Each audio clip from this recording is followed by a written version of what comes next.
Oh, Canada is just putting the dagger into Donald Trump. Canadian new Prime Minister Mark Carney, the banker, versus Donald Trump, the bankrupter. And Carney is just outmaneuvering the Trump regime. It is a thing of beauty. So I previously reported how Carney took his first international visit to reliable allies in France and the United Kingdom. He returned to Canada after that very successful visit, strengthening relationships there. And he went to Iqaluit, Nunavut, in the Arctic territory of Canada, where he announced a deal with Australia for one of the biggest defense exports that was meant to go to the United States first.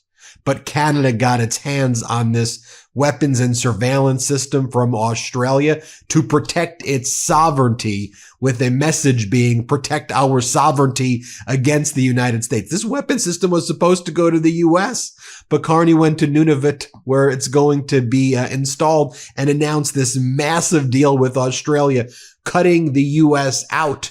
And also, we know that Canada's reviewing its F-35 purchases and looking elsewhere, like to France and other defense manufacturers over the United States. And so this is a $6.5 billion high-tech Australian military purchase. It's known as the Jindali Over-the-Horizon Radar JORN system to build a new Arctic over-the-horizon system.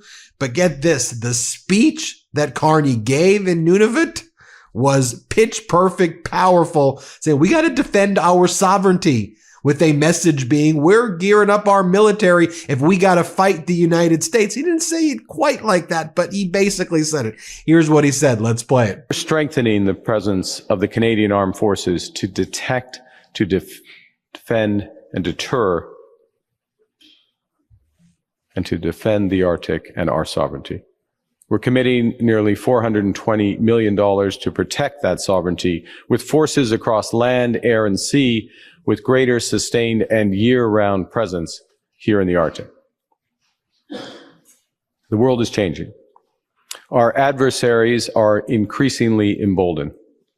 International institutions and norms that have kept Canada secure are now being called into question.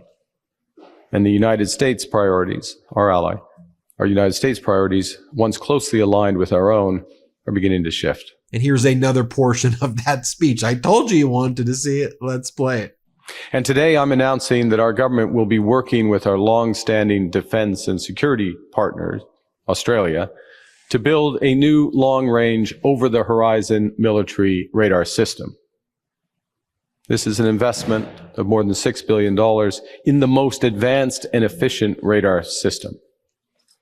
The over-the-horizon radar system will enable Canada to detect and respond to both air and maritime threats over our Arctic faster and from further away. It will, most fundamentally, keep all Canadians safe. So elsewhere in Canada, in Mississauga, for example, the city in Ontario, Mayor Carolyn Parrish says, at the request of many, the city has begun to remove all American flags from sports arenas and locations along Lake Ontario, including the pier at Snug Harbor and Port Credit. Oversized Canadian flags are ordered and will be installed on all of the poles at the City Hall. You see the official statement by the mayor here saying, over the weekend, in response to numerous requests from our residents, the city ordered the replacement of U.S. flags with additional and larger Canadian flags from specific city locations in Mississauga. These locations include Credit Village Marina, Port Credit Arena, Iceland Arena, and Lakefront Promenade Marina. These flags were previously displayed to welcome incoming U.S. boats and sports teams at a time when many residents are feeling uncertain about the ongoing tensions with the U.S. They asked for a more visible Canadian symbol, and we listen. And it goes, I want to be clear that this decision is a response to resident feedback, not a criticism or unwelcoming message to the American people. And then it goes, we understand that people on both sides of the border are dealing with this, basically saying, we know that Donald Trump is psychotic. Didn't use those words, but basically, this symbolic gesture reflects the desire of our residents to proudly display Canadian pride during these difficult times. And by difficult times, meaning Donald Trump keeps threatening the sovereignty of Canada. And in my view, it's not just a trade war that Donald Trump has threatened Canada and imposed, but to me, it's real war. Donald Trump's threatening to take over the sovereignty. Carney's responding by building up military forces. What do you think is happening right now? By the way, I wanted to share with you some updated data from the Buy Canadian movement. And as I predicted before, remember when people were saying, oh, it was going to be like 10% boycott or 10% boycott of goods and tourism? I'm like, I don't know. I mean, the MeidasTouch Network's become the most listened to and downloaded podcast in Canada. And I've gotten millions of Canadian friends right now, the Maple Mighty right now. And I go, I'm pretty sure it's going to be closer to like 100%. And sure enough, here's the data that is out there right now. The surge in patriotism, Canadian pride among Canadian shoppers, fueled by trade tensions with the United States, is already leaving a sizable mark on American businesses. Early data from a variety of industries suggests U.S. tour operators are reporting booking declines of as much as 85%, while American distilleries are losing major deals. Meanwhile, Canadian grocers are posting a bump in domestic product sales of up to 10%. Then this article goes on to cite that prior stat that we were reading to you, how the National Tour Association or National Tourism predicted that if it was a 10% boycott of tourism, that would have resulted in about $2.1 billion in losses and about 14,000 jobs. And I was saying, no, it's going to be way, way more than that. And look, for all our Canadian viewers out there and listeners, you know this. Everywhere you go in Canada now has the Canadian flag. It lets you know which products are from Canada, which products are not from Canada.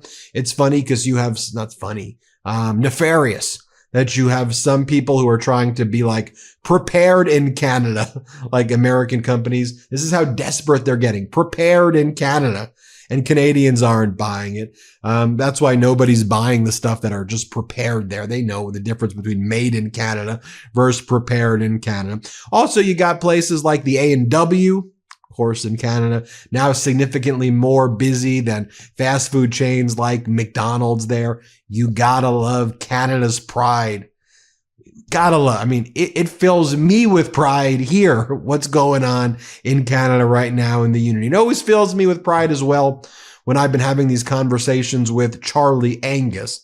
So here's what Charlie Angus had to say about the boycott. Let's play it. I think Marco Rubio probably needs to be sent back to school, because when you say that someone doesn't have a right to have a country, that's an act of war. When you rip up arbitrarily trade agreements and threaten and say you're going to break a country, that's an act of war. And Canadians have responded in kind. The boycott that Canada has launched against the United States is punishing. We were told in January a 10% drop in Canadian travel to the United States would cost 140,000 jobs. We're seeing at least a 40% drop now. And we're getting these nightmare stories of ICE detention centers of people who traveling across the border to fix their visa or that, who've been, strip searched, chained, kept in deplorable conditions. Is Donald Trump really trying to destroy the tourism industry in the United States? And then 3 days before St. Patrick's Day, picks a fight with the Irish. Of all people, you're going to pick a fight with the Irish on the eve of St. Patrick's Day, throwing 200% tariffs and then 200% tariffs on France. I mean, that's the last bottle of bourbon that will be sold in a generation in Europe. So what we're really picking up here is not just the rising level of resistance in Canada. And I've been on a tour through the industrial heartland of Canada, and the resistance is so much stronger than I could have even dreamed. But we're picking up now, the rest of the world is watching Canada and following our strategy, which is to just disengage, and that to disengage economically. So the United States has become a much weaker force on the stage of the world. If people aren't buying products, if people aren't traveling, if people aren't willing to buy anything American right now, that's hurting so many American businesses who are basically collateral damage in Donald Trump and Marco Rubio and J.D. Vance's idiotic campaign to please the MAGA voters. It's hurting us to some degree, but it's right now, we think the impact on the average American business that has always had good relations with people in their markets. They're taking it they're getting punched in the face right now because of what Donald Trump. Here's Angus again, what he had to say to Trump. Let's play. Donald, how many fights can you pick before you really prove to the world that you lose every single one of them? Your fight against Canada, you've kissed up to Putin, you've bowed down to him like you're like some obedient Boy Scout. This guy is a war criminal. This man is a disgrace. You've kissed up to North Korea, and yet your biggest threat in the world is Canada because you thought we were easy. You thought we were going to roll over, and we haven't. And it's freaking you out. That's why you're sending Pete Navarro out there. So Donald, we want to go back to working with our neighbors. We want to go back to working with the communities on the other side of the border that we've worked with for generations, who are our friends, who are our neighbors. But if you're going to make them our enemy, well, Donald, we're going to fight you the whole way, and you're going to lose. You can't keep control of your economy as it is, Donald. It's starting to turn into a total circus. You got to understand, Donald, that the economy is something bigger and broader and smarter than your stupidity right now. So if Canada is going to be the front line, and we've always said, whenever there's a dirty job in the war, whenever it was a thankless job, whenever the job had no glory, well, if defending democracy and defending the international rule of law is become a thankless job, give it to Canadians, because we're going to do that job, Donald. And we are going to stand on the other side with our heads held up high. So it's up to you, Donald. Do what you're going to do, but we're ready. I want to show you as well from Mark Carney's trip that I was talking about earlier in the video when he went to Europe. Here's what he had to say, that we don't need other countries to validate our sovereignty. We are sovereign, and we'll develop relationships with other people. We don't need the U.S. Play this clip. We don't need another country to validate our sovereignty. We are sovereign. We can diversify our trading relationships, we can build new trading corridors, and we can fully realize what Canada is, which is an energy superpower in both clean and conventional energy, and that's exactly what we're going to do. We are going to get stronger, while those who take trade actions get weaker. The focus is on security, deepening security partnerships with France, with the United Kingdom. Those discussions are necessarily sensitive. They're revealed in the full course of time. I'm encouraged by the progress that's been made. One of the things that Carney has powerfully said as well is that he goes, if Donald Trump keeps using this rhetoric of annexation and conquest, I ain't going to meet with him. I'm not going to the Oval Office and sitting there and doing the walk of shame or that humiliation ritual that Mark Rutte, the NATO Secretary of General, did, or the King of Jordan did, and others did. Zelensky stood up to Trump. The others were weak, but Zelensky showed what strength is. But Carney's like, you want to show respect? I'm happy to meet you. You don't want to show respect? I'm going to start building up our armed forces again here, buy some new surveillance systems here, find alliances, strengthen our alliances with Australia and Europe and elsewhere. Okay, Donald, you want to play that way? I'm the banker. You're the bankrupter. Let's deal with this. Let's go. What was Donald Trump saying yesterday, though? Just to show you how, evil, dangerous, stupid Donald Trump is. Here he was on Laura Ingraham. So right after Trump's meeting with Putin, right, he runs to Laura Ingraham on Fox. And what does he do? He spends the whole time praising Putin and attacking Canada. Here he's attacking Canada. With Canada than you are with some of our biggest adversaries. Only because it's meant to be our 51st state. And okay, but but listen to this for a second. We need their territory. They have territorial advantage. We're not going to let them get close to China. Look, right? I deal with every country, indirectly or directly. One of the nastiest countries to deal with is Canada. The people that, now this was Trudeau, the people that good old Justin, I call him Governor Trudeau, his people were nasty. And they weren't telling the truth. They never told the truth. You know that, they'd say, well, we don't charge. Well, they do. They charge tremendous. They charge tremendous. And here again, he attacks Canada. Canada. And here's my problem with Canada. Canada was meant to be the 51st state because we subsidize Canada by $200 billion a year. We don't need their cars. We don't need their lumber. We have a lot of lumber. We freed it up, as you know, last week. We're freeing it up so that you can actually cut down a tree without being, given the death penalty. Because what these radical environmentalists have done to our country, but we freed it up. But we don't need their lumber. We don't need their energy. We don't need anything. We certainly don't want their automobiles. They make a lot of millions of automobiles are sent in. I'd rather have them made in Michigan. Here again, he says that Canada cheats and they're the worst people to deal with. He goes, they're the worst people to negotiate with. They're cheaters. Play this clip. We rebuilt our military. Canada doesn't pay for military. They don't give any, they give us nothing. And they are the worst people to negotiate with of everybody. They had with USMCA. You finally got them around the edge on that, though. I got them there. And USMCA is good, but they cheat. An agreement's good, but they cheat. And Mexico cheats also. But China cheated on your 2019. Can I tell you what? Phase one, they totally cheated and dropped it with Biden. You had a great deal. When Biden took over, he didn't push them. I would call up once every 2 weeks saying you're not living up to the agreement, and they'd buy more corn, more this.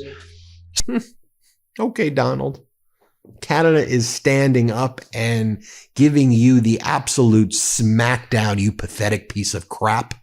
Canada is putting you in your place and treating you like the weak piece of crap that you are. We know your type. Trump. Ridiculous. Good work, Canada.